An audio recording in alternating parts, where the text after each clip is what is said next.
Hello everyone, আজকে খুব বৃষ্টি হচ্ছে, প্রচুর পরিমাণে বৃষ্টি হচ্ছে। আমাদের কারেন্ট ছিল না, এইমাত্র এসছে, 15 মিনিট হলো।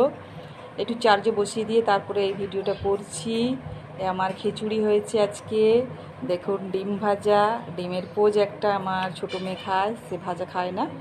আর শুকনো বেগুন ভাজা করেছি, আলু ভাজা আর পাঁপড়। এই যে দেখুন, আজকে রাত্রে লাইভে আসবো, প্লিজ যারা যারা জয়েন হতে চান তারা আসবেন, জয়েন হবেন। আমি প্রথমবার আজকে করব লাইভটা, আপনারা একটু সাপোর্ট করবেন। সবাইকে বলছি, আমার সব বন্ধুদের বলছি।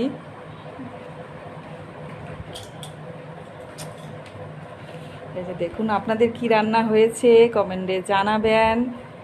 আপনাদের বৃষ্টি হচ্ছে, আপনাদেরও এরকম পরিস্থিতি হয়েছে? প্রচুর জল হয়ে গেছে।